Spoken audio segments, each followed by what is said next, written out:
ફિકર આપની સાથે હું છું અક્ષય। કોંગ્રેસ વર્કિંગ કમિટીની બેઠક અમદાવાદ ખાતે યોજાઈ।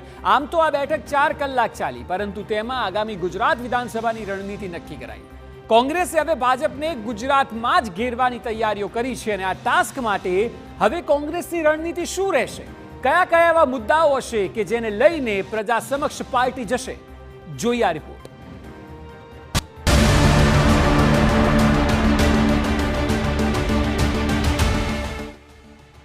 ગુજરાતથી કોંગ્રેસનો હુંકાર।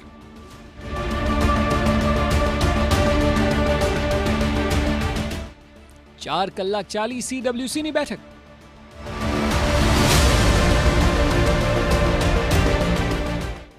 ભાજપને ગઢમાં ઘેરવાની વ્યૂહરચના।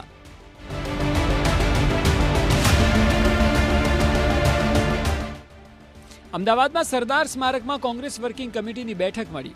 આ બેઠક 1-2 નહીં પરંતુ 4 કલાકની મેરેથોન હતી।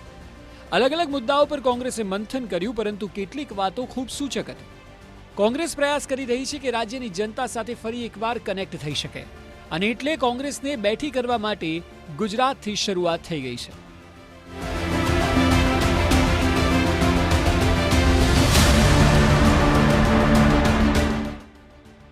CWCની બેઠકના પ્રારંભે રાષ્ટ્રીય અધ્યક્ષ ખડગેએ કહ્યું કે કોંગ્રેસ 140 વર્ષના ઇતિહાસમાં જે પ્રાંતોમાંથી સૌથી વધુ શક્તિ મેળવી રહી છે તેમાં ગુજરાત એક સમયે અવ્વલ હતું।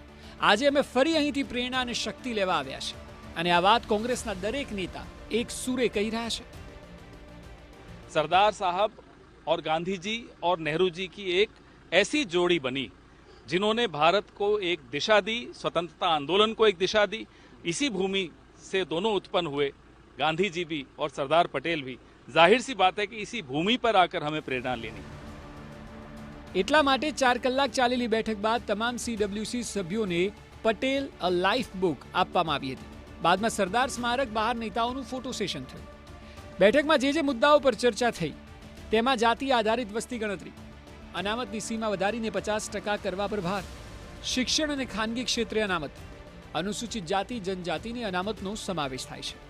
કોંગ્રેસ આ તમામ મુદ્દાઓને ગુજરાતથી ઉઠાવવા માંગે છે, કેમ કે ગુજરાતને ભાજપનો ગઢ મનાય છે, ત્યારે ગુજરાત સાથે કોંગ્રેસ પોતાને કનેક્ટ કરીને મતદારોને સમજાવવાનો પ્રયત્ન કરશે કે કોંગ્રેસનું તો મૂળ ગુજરાત છે, કારણ કે ગાંધી અને પટેલ બંને ગુજરાતથી હતા અને બંને કોંગ્રેસનો પાયો છે।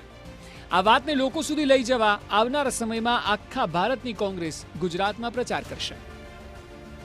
एक बड़ा लक्ष्य कुछ महीने पहले राहुल गांधी जी ने हम सब पर के समक्ष रखा है कि गुजरात को हमें जीतना है, और उस गुजरात के चुनाव में गुजरात कांग्रेस अकेला नहीं, पूरा AICC यहाँ पर गुजरात पे आकर गुजरात के कांग्रेस को और ताकतवर बनाएगी, और पूरा AICC उस गुजरात के चुनाव को लड़ेंगे। 2022 માં પ્રદેશ કોંગ્રેસે એકલા હાથે ચૂંટણી લડી હતી અને કોંગ્રેસને મોટો માર પડ્યો હતો, પરંતુ હવે સ્થિતિ બદલવાનો નિર્ણય કેન્દ્રીય કોંગ્રેસે કર્યો છે।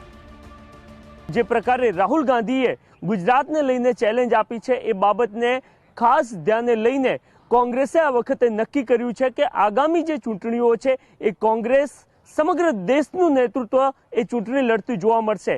ગૌરવ ગોગોઈ જ્યારે અહીંયા વાતચીત કરવા માટે આવ્યા હતા ત્યારે પણ એમને સ્પષ્ટ કર્યું હતું કે આગામી વિધાનસભાની ચૂંટણીમાં ગુજરાત કોંગ્રેસ એકલું નહીં લડે, સમગ્ર દેશના કોંગ્રેસના નેતાઓ આ ચૂંટણી લડતા જોવા મળશે, અને એ માટેમાં ચાહે સંગઠનમાં બદલાવની જરૂર હોય કે પછી સમગ્ર ઢાંચામાં બદલાવની જરૂર હોય, એ તમામ બદલાવ પણ ગુજરાત કોંગ્રેસમાં થતા જોવા મળશે। એટલે એક વાત ચોક્કસ છે કે ગુજરાત થકી કોંગ્રેસ દેશમાં પણ મજબૂત સંદેશ આપવા માંગે છે કે ભાજપને ગઢમાં પણ પડકારવી શક્ય છે। આગામી સમયમાં કેન્દ્રીય નેતાઓની મુલાકાતોમાં વધારો થશે, આક્રમકતાથી ભાજપનો સામનો થશે, ગઢમાં ગાબડું પાડવા કાર્યકરોમાં જોશ પૂરવામાં આવી રહ્યો છે, અને સંગઠનમાં ફેરફાર પણ શક્ય છે। આ તમામ બાબતો સાથે પાર્ટી આગળ વધવા માંગે છે, અને તેના જ ભાગરૂપે CWC અને અધિવેશન અમદાવાદ ખાતે યોજાયું છે। અમદાવાદમાં મળેલ કોંગ્રેસની વર્કિંગ કમિટીની બેઠકમાં ગુજરાતી સરદાર વલ્લભભાઈ પટેલ અને ગુજરાત કોંગ્રેસ કેન્દ્ર સ્થાને રહ્યા। સરદાર પટેલની વિચારધારા સાથે ના સંકળાયેલા પરંતુ એવા લોકો કે જેઓ સરદાર પટેલના નામનો રાજનીતિ માટે દુરુપયોગ કરી રહ્યા છે, એ બાબતને લઈને એક પ્રસ્તાવ પણ આ વર્કિંગ કમિટીની બેઠકમાં રજૂ કરવામાં આવ્યો। આ સિવાય આર્થિક સામાજિક અને કોંગ્રેસના સંગઠનમાં બદલાવ સહિતના અનેક પ્રસ્તાવો રજૂ કરાયા અને આ તમામ પ્રસ્તાવ પર આવતીકાલની જે કોંગ્રેસનું રાષ્ટ્રીય અધિવેશન મળવાનું છે એમાં ચર્ચા થશે અને ત્યારબાદ એ તમામ પ્રસ્તાવોને અનુમોદન પણ આપવામાં આવશે. કેમેરામેન ઇમરાન શેખ સાથે નરેન્દ્ર રાઠોડ, TV9 અમદાવાદ. આ તો વાત થઈ સૌથી મોટા રાજકીય સમાચાર.